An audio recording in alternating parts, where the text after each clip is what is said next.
Now for our story. It was almost 11 at night.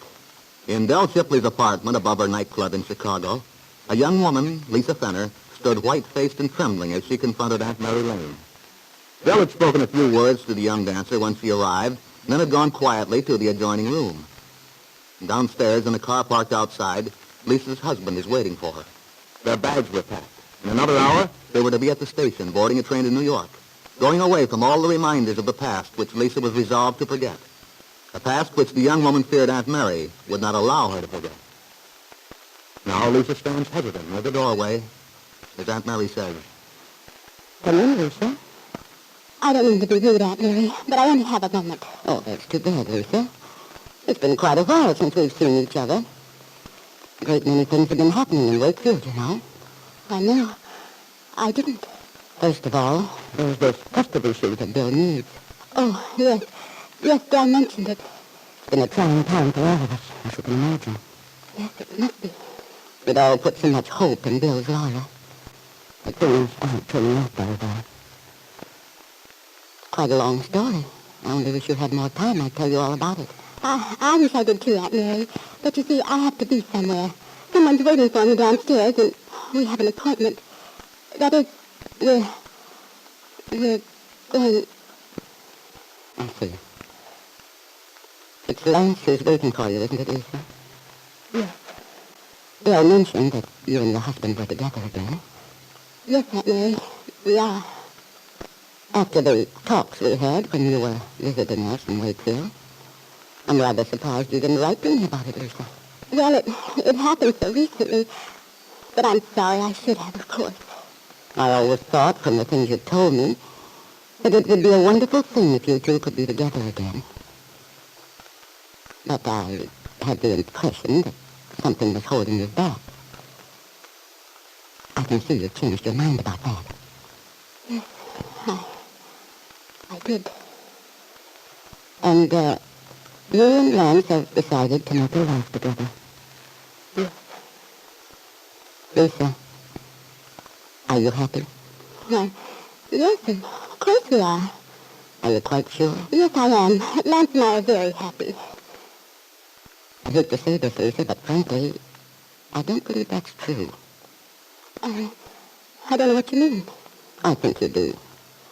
I think you know why I'm surprised you can say you're happy about returning to your husband. But Aunt Mary, when I was in Wakefield, you urged me to go back to Lance. You said you believed that two people who loved each other should be together. And when I came back to Chicago and saw Lance, I decided you were right. But real love, Lisa, is completely honest love. Don't you think that's right? Of course, but I don't understand you. Aunt Mary, we have to do what seems best to us, don't we? That's what you say you believe. And that's what I've done. Now I wish I could say, but I really must... Wait, Lisa. Yes, I have said we all must do what seems best, what we know in our hearts to be the right thing. But I wonder if you believe going back to your husband is right, considering the reservations you've made. Reservations? I don't know why you should think that. I love Lance, Aunt Mary, and he loves me. Isn't that enough?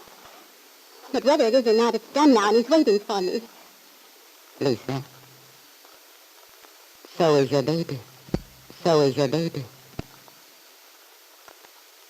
My... Yes. I might have known. Belle promised, but I should have realized No, Lisa. It wasn't Belle who told me. Belle kept her promise to you. It wasn't only one person as far as that goes. It was just a series of little things. Doesn't really matter how you found that out. So? No. When I guessed the boy is yours, I just had to come.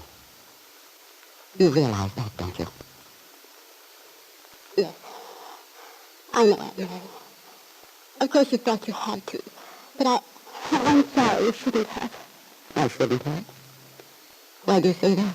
You must have talked to Belle since you got here. Yes. Then surely she told you how I feel, what I decided. Yes. Yes, Belle told me. But I hoped you'd see how impossible it is, what you decided to do. You can't forget about that baby, Lisa. He's yours. You'd be bound to think about him. Well, No, the baby isn't mine anymore, Aunt Mary. I gave him up to Chip. I know the whole story about that, Lisa. How you happened to give Chip your child. I know how distressed you were there in California. People hurt you, you were frightened, and so you let Chip persuade you to give her your baby. I didn't know what else to do. And now, it's too late. I promised Lance, and if I told him, he'd never forgive me. There's only one thing for me to do now. To go ahead and forget the past. But Lisa, you can't.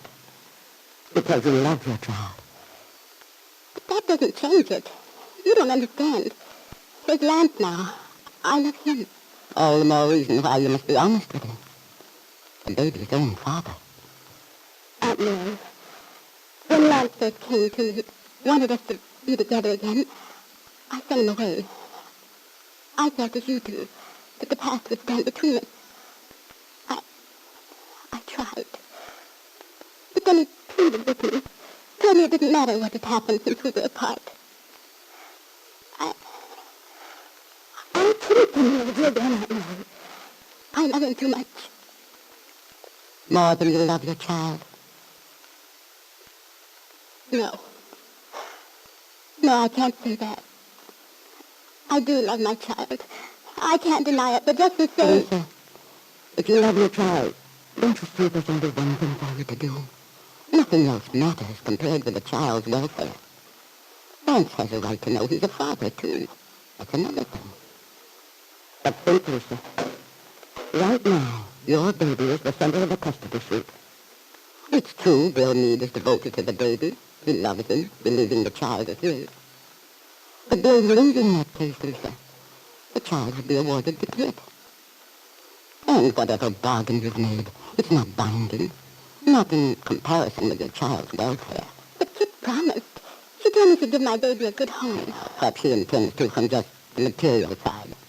But important things. The love which belongs to him from his own mother. A true home. Please, Aunt Mary. It's no use. I don't want to listen.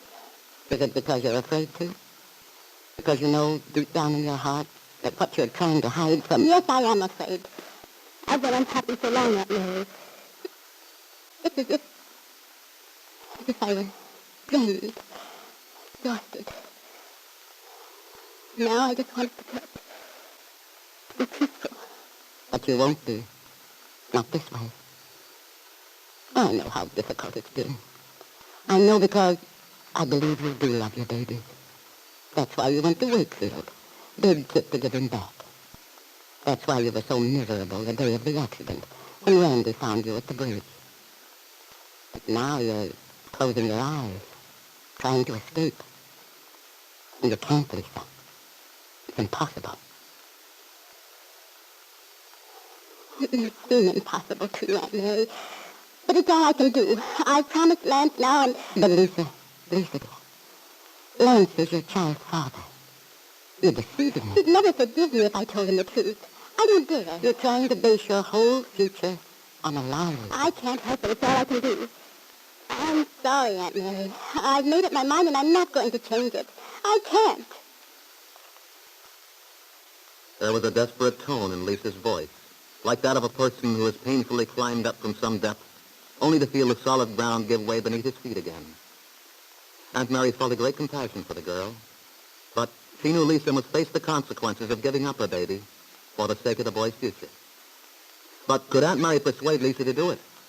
Or is Lisa's answer a final one?